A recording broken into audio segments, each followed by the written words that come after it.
성탄절 그리고 설날에 직접 통화를 했다. 박 전 대통령과 정유라 씨는 도대체 무슨 얘기를 했을까요? 대통령과 직접 통화한 실세의 딸입니다. 어제부터 오늘까지 말이죠. 채널A의 이 단독 보도 내용 반향이 참 큽니다. 먼저 정유라 씨 목소리부터 듣고 오겠습니다. 박근혜 전 대통령이랑 전화하신 거 맞으세요? 한 차례. 무슨 대화 나눴어요? 그 1월 1일에 그냥 어머니가 인사하라고 바꿔주셔서. 크리스마스 때 하셨다는 거랑 얘기가 다른데. 네, 크리스마스 때 했었고요. 1월 1일에 했었고 몇 번 했었어요. 제가 그럼 한 차례가 아니네요.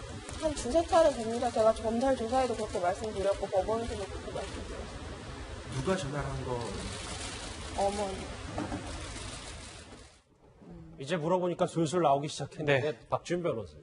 성탄절과 1월 1일에 전화하는 사이입니다. 그러면 우리가 좀 상상력을 발휘해야 될 게 도대체 무슨 내용의 통화를 했을까요? 성탄절에 뭘 부탁하거나 하진 않았을 것 같습니다. 1월 1일 날 무슨 뭐 청탁을 하기는 좀 어렵고요.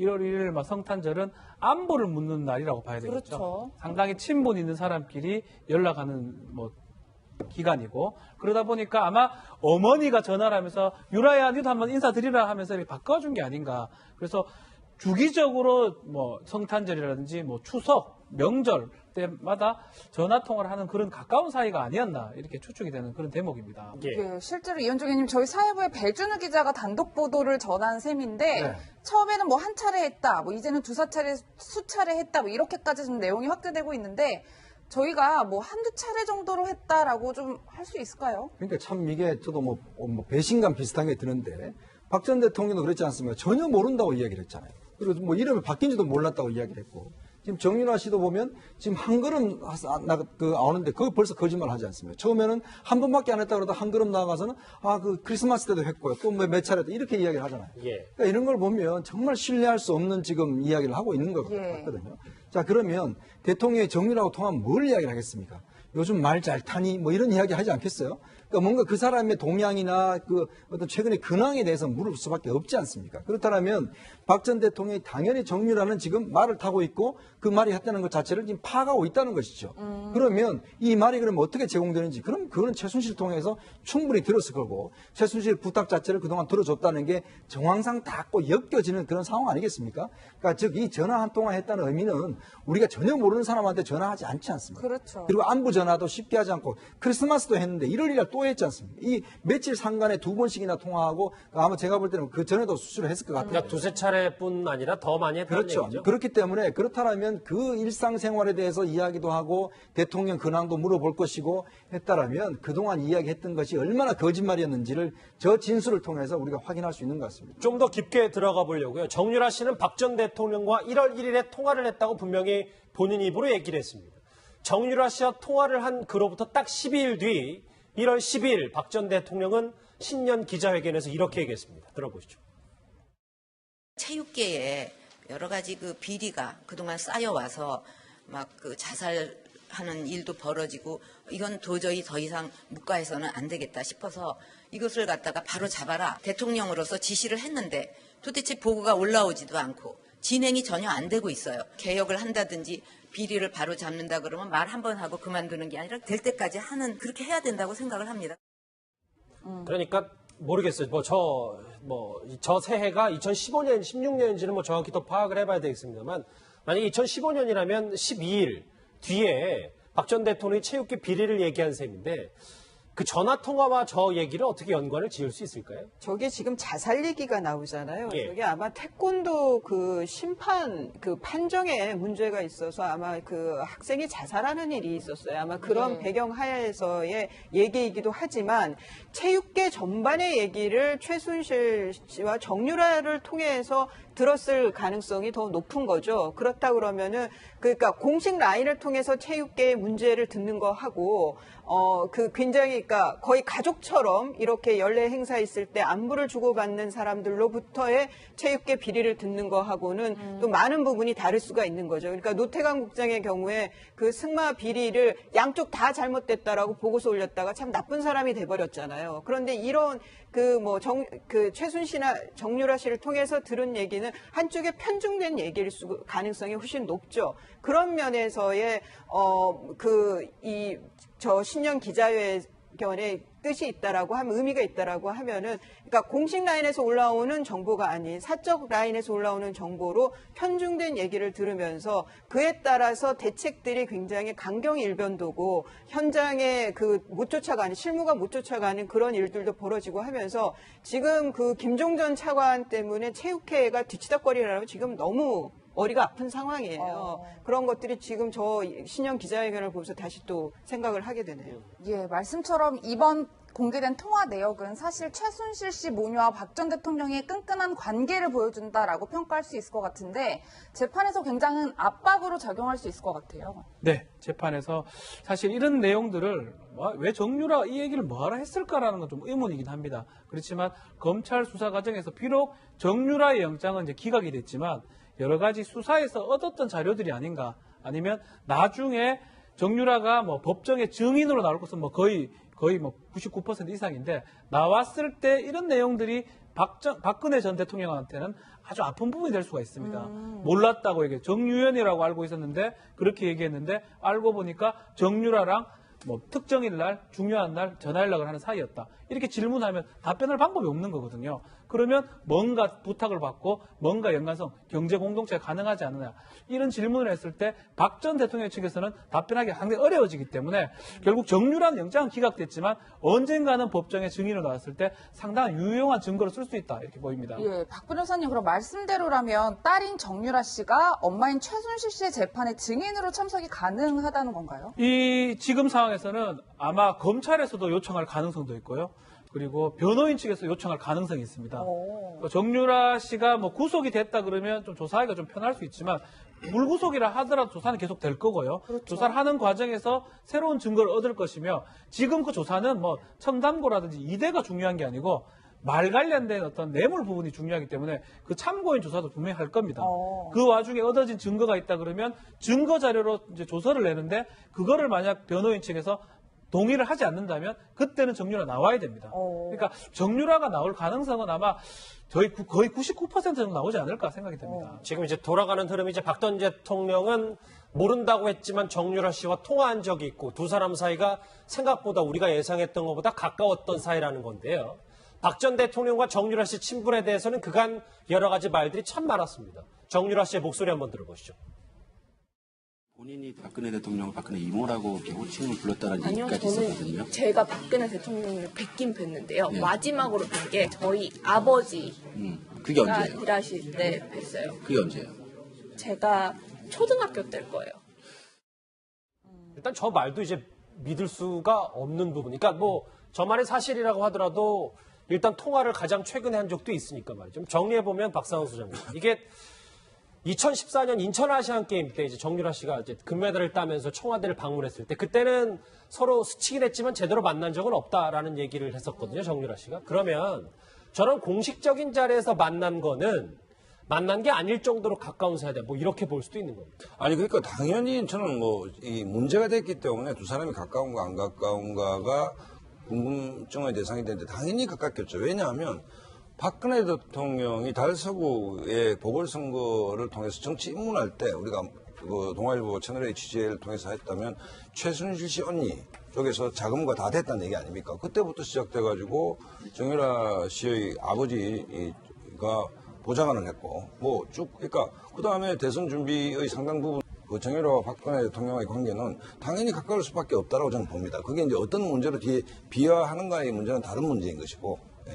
그렇군요. 예, 이수혜 변호사님 그런데 저는 좀 의아한 점이 이 통화 사실이 사실 본인이나 엄마나 박 전 대통령에게 전혀 유리할 것이 없어 보이는데 검찰 조사 과정에서 좀 말려 들어갔다. 그래서 진술을 한 것이다. 이렇게 봐야 될까요?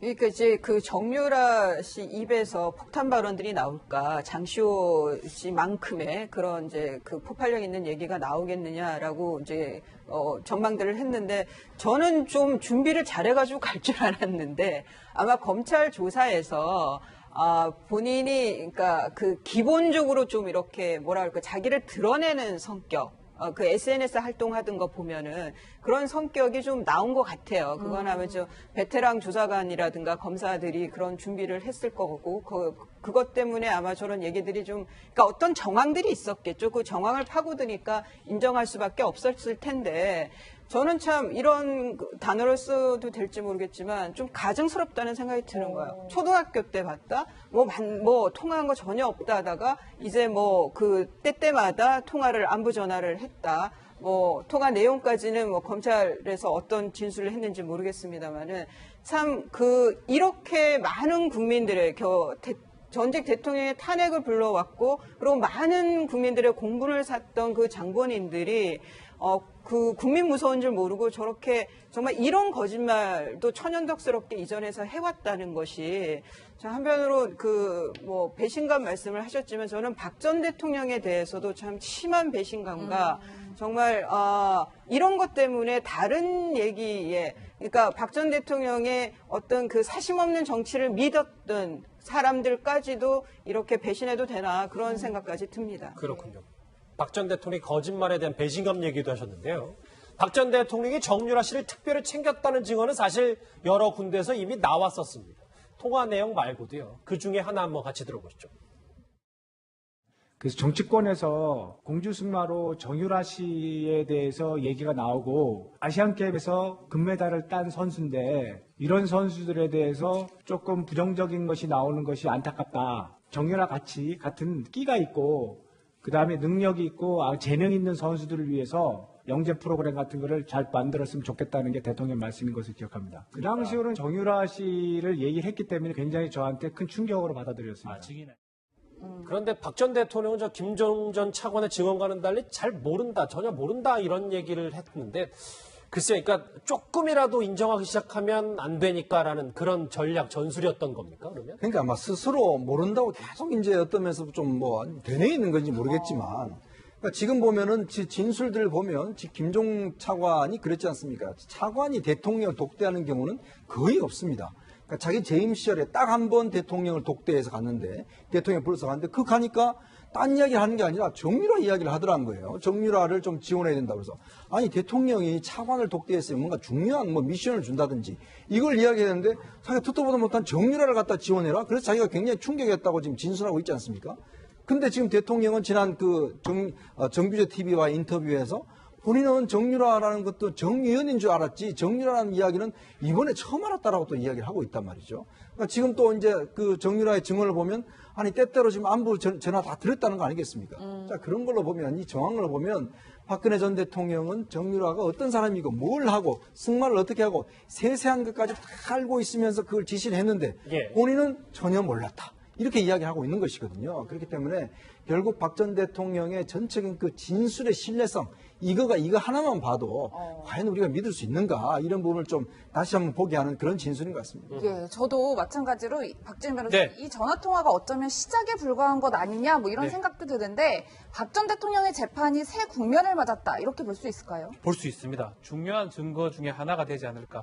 이것만 있다면 안 되겠지만 앞으로 좀 더 증언이라든지 진술이 나올 걸로 보이고, 이게 왜 중요하면 결국은 이 사건의 혜택을 다 본 사람은 결국 정유라거든요. 그렇죠. 정유라가 뭐 말을 받고 돈을 받고 있기 때문에 정유라가 큰 축에서 혜택을 본 거고, 삼성은 어떤 그 합병의 대가로 이걸 준 거기 때문에, 합병했던 부분은 지금 일부 유죄가 좀 됐기 때문에 이 부분을 좀 해결해야 되는, 검찰 입장에는 해결해야 되는데, 정유라가 의외로 쉽게 박 전 대통령하고 관계를 지금 얘기하고 있기 때문에 관계가 끊어져 있으면 최순실하고 다시 연결해야 되는데, 안종범, 최순실, 정유라 관계가 딱 연결돼 있고 정유라가 그 혜택을 받았기 때문에 재단 설립 말고 그 삼성 관련된 부분은 정유라가 중요한 역할을 하지 않을까 생각이 듭니다. 그렇군요. 어찌됐건 이런 연결고리가 지금 잠깐 저희 키워드로도 확인했었지만, 두 사람이 직접 통화를 했다는 연결고리가 나왔음에도 성탈전 설날에 다 직통을 했었음에도 정유라 씨 어젯밤에 두 번째 영장 청구도 기각이 됐어. 그런데 어제 그 기각되기 전에 한 언론의 보도에 따르면 이수희 변호사, 예. 자필 편지 속에 증거인멸, 도피 고민의 흔적이 있다. 이런 의혹이 또 나왔는데요. 그러니까 이 자필 편지가 아마 마필 관리사가 이걸 갖고 있다가 검찰에 제출을 한 것 같은데요. 내용을 보면은 이제 그러니까 삼성이 예전에 승마 지원을 했던 전례를 모아달라. 그러니까 이제 저기서 어떤 문제가 그러니까 이전 전례하고 같은 식으로 만들려고 했던 거죠. 겉으로 보면은 삼성이 이전에도 이렇게 지원을 해왔으니까 정유라에 대한 지원이 특별한 것이 아니다라는 걸 보이기 위해서 아마 좀 그런 물타기용으로 저런 걸 모아달라고 요구를 한 것 같고요. 그리고 또 하나는 몰타로 그 국적 취득을 하는데 도피를 하는데 뭐 5억 원 정도 든다 뭐 이런 얘기들이 있다고 하는데 그래서 이제 저거는 몰타 시민권을 갖고 거기서 이제 보호를 받으면서 장기적으로 그 해외에 있으려고 했던 정황인 거죠. 그러면은 본인이 이제 도주 우려 부분에 있어서 아마 그 검찰에서 저 증거를 제시를 한 것 같은데 저는 몰타 시민권을 취득할 만큼 해외에 그렇게 장기적으로 체류할 수 있으려면 돈이 얼마나 있다는 거예요, 해외에. 저는 외려 거기에 더 주목을 하게 됩니다. 정유라 씨는 이 도피 의혹에 대해서 어제 이렇게 얘기했습니다. 목소리 들어보시죠. 자필 편지로 수사 대응책 논의했다는 건 맞나요? 그게 오해가 있었는데요. 저희 변호인이 변론하는 문제 때문에 이제 한국 법무부에 질문을 보냈었는데 답이 안 오셔서 저희가 정보를 알아야 변론을 할 수 있다 그렇게 말씀을 하셔서요. 그것 때문에 변호인이 하시는 말씀을 제가 받아줬고 그거를 한국 측에 보내서 정보를 좀 달라요. 몰타 얘기는 왜 잡으신 거예요? 저 편지에 나가는 몰타 얘기 아니거든요. 다른 편지에서. 몰타 도피 시도를 왜 하신 거예요? 검찰이 또 예. 네, 바로 지금 보신 모습이 두 번째 영장 청구가 이제 기각이 되고 집으로 돌아가는 모습에서의 인터뷰 모습인데, 네. 물론 판사가 법리적으로 판단해서 고유 권한으로 판단을 한 거겠지만, 네. 많은 분들이 도대체 누구는 구속되고 누구는 기각되고 발부되고 뭐 이 차이가 뭐냐 뭐 이런 질문들도 있어요. 지금 우병우도 두 번째 불구속이 돼버렸고요. 이영선도 불구속이고, 지금 정유라 같은 것도 2번 청구했는데 불구속이 됐고, 고영태는 또 빛의 속도로 구속됐다 이렇게 표현을 하긴 합니다. 정유라 같은 경우는 이렇게 봐야 될 것 같습니다. 보름 전에 영장을 청구했다가 기각됐을 때도 그렇고 지금 만약 청구했을 때는 사정 변경이 돼야 되고 뭔가 급격한 뭐가 있어야 되는데 판사의 어떤 그 사유는 주거가 확실하고 도망갈 우려가 없다라는 거예요. 그게 표면적 사유인데 그 사유 말고 새롭게 추가한 범죄 수익 은닉죄라는 그 부분이 제가 봤을 때는 저도 좀 애매하거든요. 범죄의 횡령이나 뇌물을 통해서 수익을 얻었으면 그거를 가져가야 되는데 그 범죄 부분이 지금 재판 중입니다. 확정이 지금 안 돼 있습니다. 그래서 검찰에서 어떻게 구성한지는 제가 정확하게 알 수가 없지만 그 부분이 범죄의 중대성 부분인데 소명이 안 됐을 가능성이 아주 높습니다. 표면적으로 봤을 땐 검찰이 좀 서두른 경향이 있다. 저는 그렇게 봅니다. 그래서 차라리 범죄인도법 따라서 덴마크 정부하고 뇌물죄라든지 다른 것들을 좀 협의해서 추가를 해서 했었으면 하는 생각이 좀 드는데 그래서 한편으로는 이 저번하고 큰 차이가 없는데 영장을 냈는데 법적으로는 그렇지만 실제적으로는 검찰 입장에서는 정말 검찰의 이름을 걸고 한 거기 때문에 반반이었습니다. 저 정도 걸었는데 저게 기각되겠냐? 뭔가 충분히 걸었을지 않을 거냐 판단했는데 알고 보니까 그거 이상은 없었지 않을까. 그래서 법원에서 영장을 2번 기각한 것으로 지금 보입니다. 권순호 영장전담 부장판사가 이제 법리적 본인의 소신대로 하긴 했겠죠. 근데 이현정 의원님. 네. 그 얘기보다 오히려 이 검판사를 향한 이제 돈 없는 마녀 사냥이 있다. 이 기각을 왜 시켰냐라는 볼멘 소리들이 점점 더 커져서 이게 더 문제인 거예요. 그러니까 이번에 우리 국정농단 사건에서 사실 이제 영장 전담 판사에 대한 좀 공격 이런 것들이 굉장히 많았지 않습니까? 예. 예를 들어서 예를 들어 영장을 내리면 상당히 이제 좋은 판사로 이야기를 하고 그렇지 않으면 기각하면 이제 나쁜 판사로 이게 공격을 하고 이런 것들이 있었는데 사실 저는 이거는 법원의 판단에 맡게 된다 봅니다. 왜냐하면 영장 전담 판사라는 게 이제 로테이션으로 이제 돌아가거든요. 그렇기 때문에 아마 철저한 법리에 의해서 이제 판단한 것이고 그렇기 때문에 우리는 법원의 어떤 존엄성을 이제 인정해 줘야 된다 봅니다. 근데 이제 이 개인적인 이 판사에 대한 공격들이 하는 것 자체가 이거는 상당히 문제가 될 수가 있어요. 왜냐하면 자기가 원하는 대로 사실 이게 인민재판 하는 게 아니지 않습니까? 그렇죠. 그러면서 본다라면 이런 판사 개인에 대한 공격들은 제가 볼 때는 이거는 상당히 민주주의에 좀 반하는 것이다 이렇게 보여집니다. 상당히 외롭습니다. 판사가 저 판단을 하기 위해서 아마 10시간 이상 장고를 한 걸로 보이는데 사실 쉽게 하려면 영장 도장 찍으면 그만이에요. 누구도 욕을 하지 않을 거고 그렇게 하면 본인 자체가 편하다는 걸 누구도 알고 있는데 그럼에도 불구하고 판사는 법과 양심에 따라서 판단을 해야 되기 때문에 아마 고민과 고민 끝에 기각의 도장을 찍은 걸로 보이는데 이 권 판사에 대해서 뭐 신상털이식으로 비난을 한다든지 그렇게 하는 건 올바르지 않다. 뭐 검찰에서 조금 부족했던 게 있지 않을까. 다만 검찰에서 이게 불구속됐다 해가지고 정유라가 지금 무죄가 된 게 아닙니다. 조사를 계속 받을 거고요. 그렇죠. 재판에는 쓸 거로 좀 생각이 듭니다. 예, 이런 와중에 정유라 씨의 변호인인 이경재 변호사가 이런 얘기를 했더라고요. 대여를 낚으면 잔챙이는 풀어주는 법이다 이렇게 이야기를 했는데 모두 기억하시겠지만 사실 이번 국정농단의 시발점은 정유라 씨의 SNS 그리고 이대 학사 비리에서 출발을 했단 말이에요. 잔챙이가 어울린다고 보시나요? 아니 뭐 학사비리뿐만 아니라 K재단, 미르재단, 그다음에 뭐 여러 가지 삼성의 말 지원 다 이게 문화융성과 뭐 체육진흥원에서 만든 게 아니고 정유라 지원을 위해서 만든 거 결과적으로 그렇게 됐지 않습니까? 그렇기 때문에 뭐 잔챙이라 보기에는 정유라가 이 어마어마한 우리 대한민국 역사에 남을 만한 이 엄청난 스캔들의 한 가운데 있는 인물은 틀림없죠. 다만 이제 이것이 이경재 변호사의 얘기 있는 어머니의 모든 총 연출에 의해서 됐고 얘는 그냥 단순한 단역 배우에 불과했다는 얘기를 하고 싶은데 태산이 쩌렁쩌렁 울리는데 단순히 정유라는 조그마한 그 쥐 한 마리에 불과하다. 이건 좀 어폐가 있는 얘기 같다는 생각이 들고 정유라가 없었다면 이런 엄청난 태풍도 안 불었겠죠. 그렇기 때문에 뭐 구속영장이 기각된 것과 관계없이 이 어마어마한 사건의 모든 중심에는 정유라가 있었다라고 보는 게 대다수 국민의 시각인 것 같습니다. 박 전 대통령과 정유라 씨 직접 통화로 비춰본 여러 가지 얘기까지 해봤습니다. 다음 주제 사건 사고 소식 핵심만 짚어봐야 될 것 같은데 오늘 오전에 있었던 얘기입니다. 주제 먼저 확인해보죠.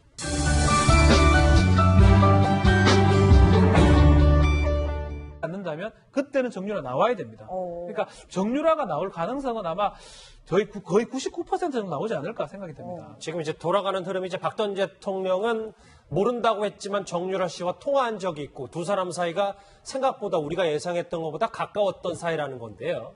박 전 대통령과 정유라 씨 친분에 대해서는 그간 여러 가지 말들이 참 많았습니다. 정유라 씨의 목소리 한번 들어보시죠. 본인이 박근혜 대통령을 박근혜 이모라고 이렇게 호칭을 불렀다는 아니요, 얘기까지 있었거든요. 저는 제가 박근혜 대통령을 뵙긴 뵀는데요. 네. 마지막으로 뵌 게 저희 아버지가 그게 언제예요? 일하실 때 뵀어요. 그게 언제예요? 제가 초등학교 때일 거예요. 일단 저 말도 이제 믿을 수가 없는 부분. 그러니까 뭐 저만의 사실이라고 하더라도 일단 통화를 가장 최근에 한 적도 있으니까 말이죠. 좀 정리해보면 박상훈 소장님. 이게 2014년 인천 아시안 게임 때 이제 정유라 씨가 이제 금메달을 따면서 청와대를 방문했을 때 그때는 서로 스치긴 했지만 제대로 만난 적은 없다라는 얘기를 했었거든요. 정유라 씨가. 그러면 저런 공식적인 자리에서 만난 거는 만난 게 아닐 정도로 가까운 사이다. 뭐 이렇게 볼 수도 있는 겁니다. 아니 그러니까 당연히 저는 뭐 이 문제가 됐기 때문에 두 사람이 가까운가 안 가까운가가 궁금증의 대상이 되는데 당연히 가깝겠죠. 왜냐하면 박근혜 대통령이 달서구의 보궐선거를 통해서 정치 입문할 때 우리가 그 동아일보 채널A 취재를 통해서 했다면 최순실 씨 언니 쪽에서 자금과 다 됐다는 얘기 아닙니까? 그때부터 시작돼가지고 정유라 씨의 아버지가 보좌관을 했고 뭐 쭉 그러니까 그 다음에 대선 준비의 상당 부분 그 정유라와 박근혜 대통령의 관계는 당연히 가까울 수밖에 없다라고 저는 봅니다. 그게 이제 어떤 문제로 뒤에 비화하는가의 문제는 다른 문제인 것이고. 예.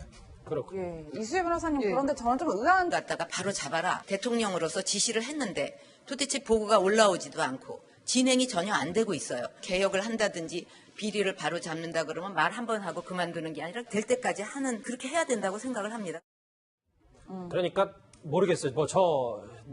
저 새해가 2015년, 16년인지는 뭐 정확히 더 파악을 해봐야 되겠습니다만 만약에 2015년이라면 12일 뒤에 박 전 대통령이 체육계 비리를 얘기한 셈인데 그 전화 통화와 저 얘기를 어떻게 연관을 지을 수 있을까요? 저게 지금 자살 얘기가 나오잖아요. 예. 저게 아마 태권도 그 심판 그 판정에 문제가 있어서 아마 그 학생이 자살하는 일이 있었어요. 아마 그런 배경 하에서의 얘기이기도 하지만 체육계 전반의 얘기를 최순실 씨와 정유라를 통해서 들었을 가능성이 더 높은 거죠. 그렇다 그러면은 그러니까 공식 라인을 통해서 체육계의 문제를 듣는 거 하고 그 굉장히 그러니까 거의 가족처럼 이렇게 연례 행사 있을 때 안부를 주고받는 사람들로부터의 체육계 비리를 듣는 거 하고는 또 많은 부분이 다를 수가 있는 거죠. 그러니까 노태강 국장의 경우에 그 승마 비리를 양쪽 다 잘못됐다라고 보고서 올렸다가 참 나쁜 사람이 돼버렸잖아요. 그런데 이런 그 최순실이나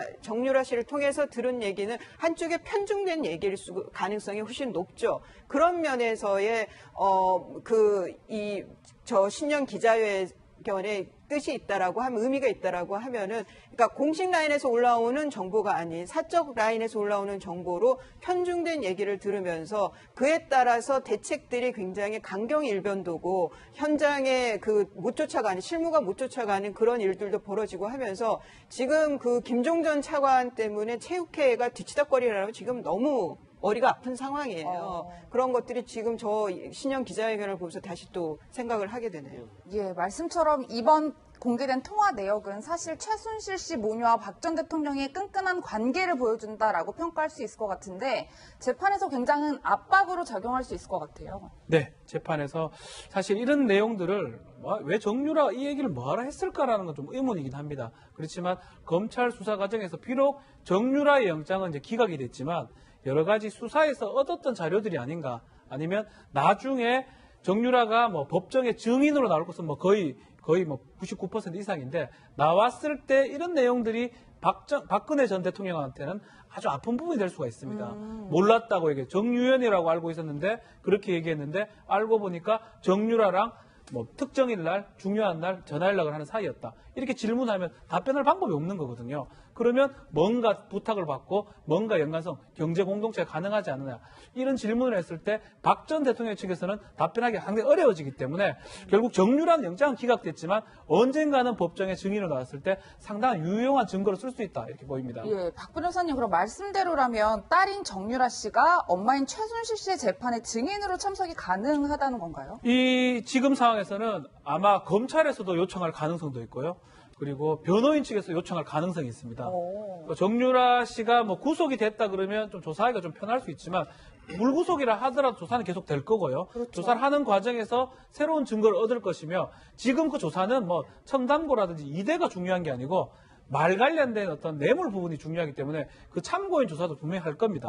그 와중에 얻어진 증거가 있다 그러면 증거 자료로 이제 조서를 내는데 그거를 만약 변호인 측에서 동의를 하지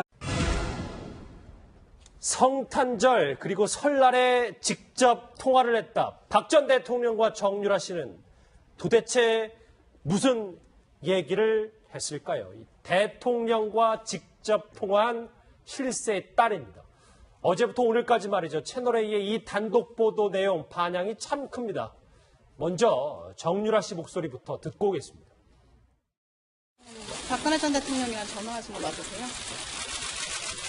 한 차례 무슨 대화 나눴어요?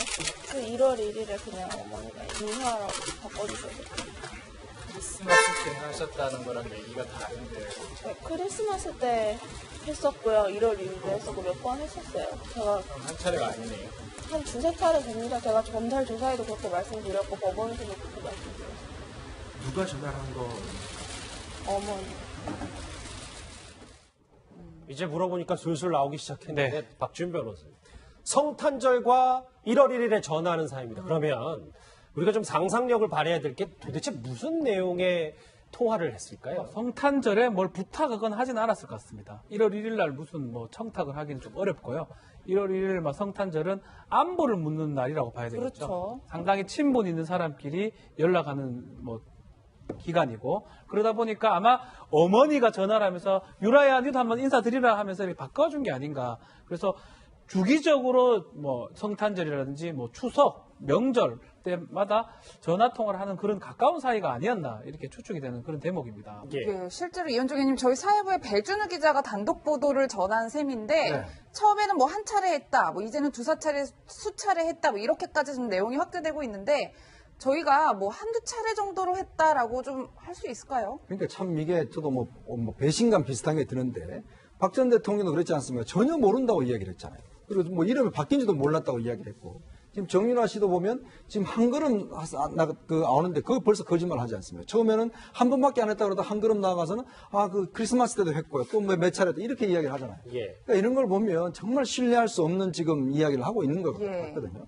자, 그러면 대통령이 정윤아하고 통하면 뭘 이야기를 하겠습니까? 요즘 말 잘 타니 뭐 이런 이야기 하지 않겠어요?